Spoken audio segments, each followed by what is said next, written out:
Well, Sean Wolfington, thank you so much for taking some time out of your busy schedule today, because today is the day that your film, City of Dreams, is launching nationwide. And we're praying that it goes even further, because you deal with a topic that a lot of people are afraid to talk about, or not necessarily afraid, but they're embarrassed to even talk about it. And you've been involved now. This is your second film dealing with this topic of human trafficking. So it's an honor to be able to talk to you for getting your voice out there and really speaking the truth about this. So thank you. Well, thank you. It's great to be on your show, John. I really appreciate everything that you guys do.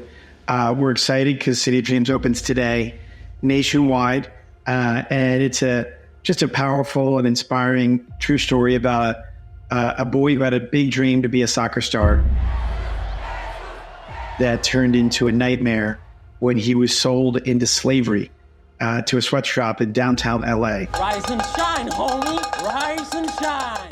What's inspiring about the film is that he's one of the 12 million children who are victims of child slavery today, but he had the courage to fight back, to risk really everything, his life, to battle his captors, to liberate himself, but also these other kids, who were held slavery right here in America. And while Son of Freedom, I just merged the two, showed us how child trafficking is happening everywhere. City of Dreams is showing how it's happening right here in the United States. And just yesterday, I heard from someone who works for Border Patrol, they just arrested someone for trafficking yesterday. In Atlanta 2 days ago, three people were arrested for child trafficking. And unfortunately, it's one of the fastest growing criminal enterprises in the world. It's a $150 billion industry. So it's our hope that this movie will be a weapon of mass inspiration in the war against child trafficking, and inspire people to rise up and, just like Jesus in the film, to fight back against this unthinkable threat to our children's innocence. Yeah, well, I want to talk about this film, because you just made mention of the fact that this is a true story.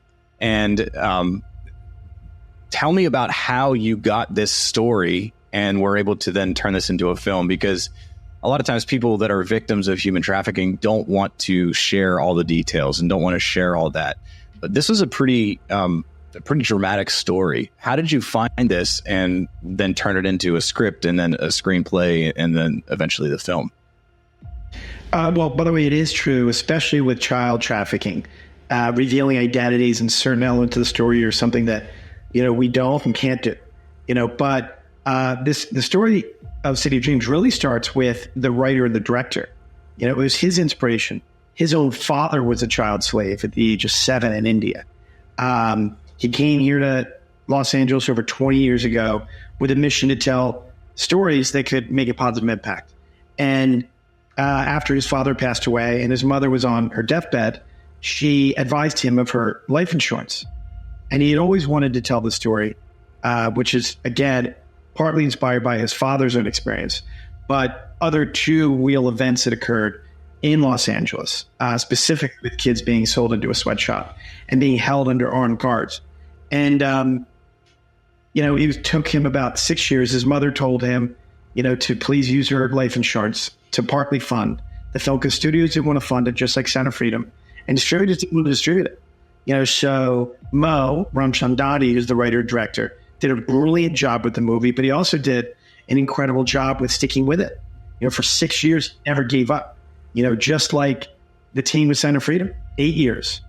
Despite studios passing and distributors not wanting to fund a release, fortunately, City of Dreams won the Mammoth Film Festival, got the attention of roadside attractions, secured distribution. It's earned a perfect 100% critic score right after winning Mammoth Film Festival. And more importantly, has also attracted the support of world leaders and celebrities who are rallying behind the movie and its mission to raise awareness about this critical issue. And you made mention of Sound of Freedom, which was really an amazing film that caught everybody's attention last year. And you were involved with that too. So obviously you have a heart for this issue. Can we talk about that for a little bit? Yeah, once you see and hear what's happening to children everywhere, including the United States. It's hard to turn a blind eye. Of those 12 million children, that are victims of modern day slavery right now, there's thousands, crawled up in a corner, calling out to God, begging him to please help them. And it's our hope that this film will be a weapon of mass inspiration in this war against child trafficking, and that it will move people to join the fight, for these kids' freedom. And that's our hope. And Sound of Freedom does it in a very unique way, with more of a focus on child sexual exploitation. And City of Dreams does it, focus more on the stories in America, and this particular one with child slave labor. And that's why we're launching this weekend on Labor Day weekend as a protest to child slave labor. So where can people see this film now? Is it in theaters, in just select theaters, or is it nationwide? I know there's always a censorship push on films like this and Sound of Freedom, because the powers that be don't want people to know what's really going on. Well, the movies everywhere nationwide, and it's opening weekend is really important because when a film opens successfully, it stays in theaters and it can grow, which is what happened with Sound of Freedom. Week 2 was bigger than week 1, and week 3 was bigger than week 1, which defies the gravity of the box office, because typically it goes down quite a bit from 100 to 50 to 25 and then dwindles away. And Sound of Freedom was able to beat Mission Impossible and Indiana Jones, 2 $500 million films, and even cult classics like Godfather and Pulp Fiction, which I'm grateful for, not because of the box office, but because of the impact. We know of tens of thousands of children that were liberated because individuals saw the movie and were moved to act. And because of their actions, kids were saved. We know of 20 laws that were created in different countries around the world, because people saw the movie and they acted. And so it's our hope that as many people see this movie as possible so that they can act, join our army of love, and fight for the freedom of these innocent kids. Yeah. So this film follows the boy Jesus, who is 12 to 15 years old. And he has dreams to be a soccer star, and was sold the lie that he's going to a soccer camp in Los Angeles because he's really good. But it's just an excuse to get him to be trafficked and then work in this slave labor shop. First shift 6:30, second shift 12:30. Last shift till 11, and boom, lights out at midnight. You crush it. Why does this happen? I mean, it's really kind of hard to grasp our minds around this. It seems like it would be an easy thing to kind of pick out and like, oh, this doesn't make sense. This doesn't add up. Why would his dad be okay with him going? Can we just talk a little bit about like how this starts and how people get tricked into this? Well, these trafficking cartels are master manipulators. They leverage the dreams of children. Got evidence that they're harboring illegals. Request for warrant denied. In Sound of Freedom, it was the dreams of the little girl to be a model. And in City of Dreams, it's the dream of the little boy to be a soccer star. And by dangling, these shiny objects in front of them, some of these kids and parents fall for it. And unfortunately, in this case, the soccer recruiter was in fact a child trafficker. And that was what they were using for boys, but for girls, they were using, a modeling ruse. And so it's just critically important to be more diligent than ever. The other sad reality is there's some parents in some regions of the country and in the world where poverty and drug addiction have led them to the point where they sell their own kids, even knowing that those kids may end up getting into harm's way or just being unconscious. Oftentimes the parents are sold a bill of goods. Hey, if you give the kid to me, we'll make sure that they get a better education, will have a better future, whether it be soccer or modeling. But in some situations where people are addicted to drugs and have lost their sense of reality, they're selling their kids just to get high. And so, but we can all play our part. If you go to cityofdreamsmovie.com, we partner with A21. They've got a lot of resources and tips and best practices to protect your own children, but also other people's children. And also, if you want to join the fight to promote our movie's mission to raise awareness and combat trafficking, there's also a battle plan on the website of things you can do to help promote the movie and its mission. The thing that was really interesting with this was that it's primarily taking place within the United States in Los Angeles. Yes, you see the flashbacks and the things about his life in Mexico and his losing his mother, but this takes place under the watchful eye of the neglectful eye of the American population, where these things are happening under our own noses. And it was they used an abandoned house or, a rundown facility, but it was just kind of overlooked. Now, I know you just made reference to the cityofdreamsmovie.com, so people can go to that to get resources and everything. But what are some things that we can do to be more aware of these things happening in our own country? What are some signs that by watching the movie, people are going to start to see and they can be aware of this? And what do we do about it? There's a lot, so it's hard to cover it all here. That's why if you go to cityofdreamsmovie.com, A21's put together a great action plan for things you can do to pay attention. One of them is there is a hotline. So that if you see suspicious behavior, you can call that hotline and report it. I had a personal experience where I was in Detroit 20 some odd years ago. After a long day of work, I'm in the jacuzzi in this indoor pool, and I just get a gut feeling. I saw this older 45-year-old white male with like an 8-year-old black child. They were swimming, and they go in the bathroom, and I just had a weird gut. And I was sitting quiet, meditating and praying in the jacuzzi. And I remember having this thought like, oh, that's just a distraction. It's fine. Let me stick with my meditation. And then I realized, wait a minute, what if this gut is real? The stakes are too high. So I got out of the jacuzzi. I walked across the room, went to the bathroom, and I discovered this man was molesting this little boy. And I was able to call the police. We were able to arrest them. That guy's in jail today because of that. So I think, number one, follow your gut. Listen to your gut. Number two, just be aware. And it's amazing when people just open up their eyes, they see behavior. And if you see or sense something's off, speak up. And because it doesn't hurt to walk across the road, take some action because it could end up saving a kid's life. Absolutely. Take some action because it could save a kid's life. And that's really important. We can't just stand back and be bystanders anymore, especially whenever we know that these things are happening in our world today. I got to say that the cinematography in this film is pretty incredible. The Steadicam shots, the one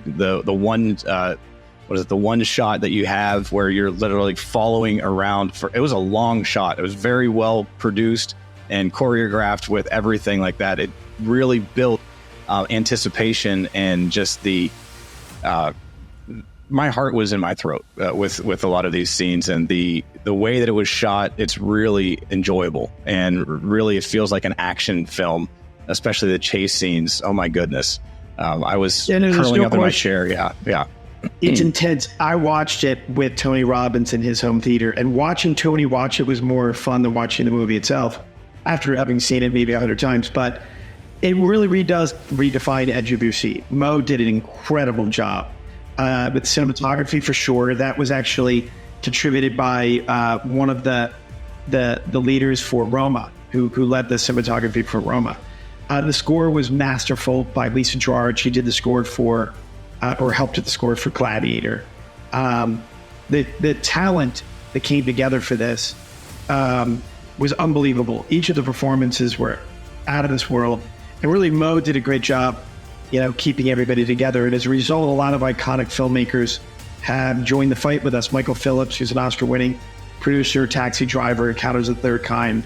When he saw the movie, he decided to get behind it and become an executive producer to support it because of the masterful filmmaking, but also the mission, as did Luis Mandoki, who's an award-winning Mexican director. When a Man Loves a Woman and Message in a Bottle and a number of other iconic films. This is a film that filmmakers love, but also audiences love because it's so intense, it's so powerful, and it's inspiring. To see this kid risk it all to save himself and others, from the brutal grasp of slavery. And it's our hope that when people leave the theater, they've got a candle lit in their heart, and they're inspired by his courage, so that they can imitate that and do whatever they can to help protect and save these innocent kids. from the unthinkable. That's awesome. Sean, I just want to encourage everybody to go to see the film in theaters, especially this opening weekend. It is really important to get that out there, and go to cityofdreamsmovie.com for more information. Make sure you tell family and friends all about this film. Sean, any closing thoughts? Please join the fight. Help us raise awareness about this threat to our children's innocence. It's my hope that each of us in some way will answer these children's prayers, that someone will help them, someone will come to the rescue, and each of us can do, our own part. And thank you, John, for doing yours by promoting the movie and its mission. Really appreciate you having us today.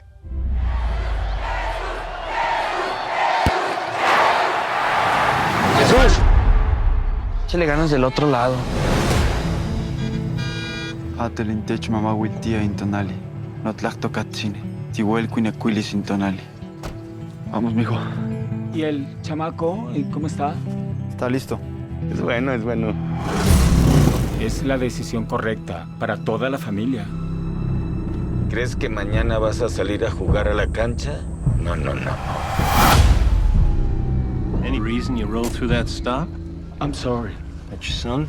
Yes. Got any ID for the boy? Yeah.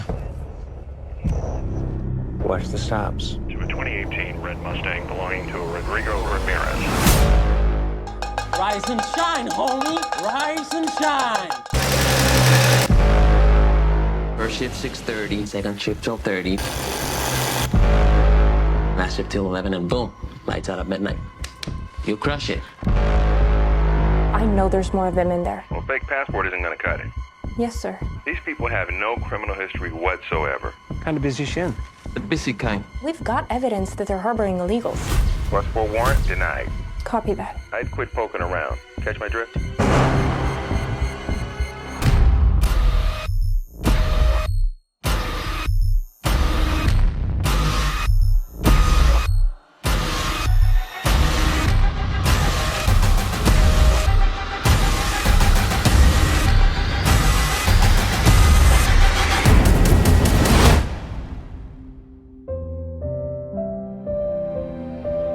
What is the truth?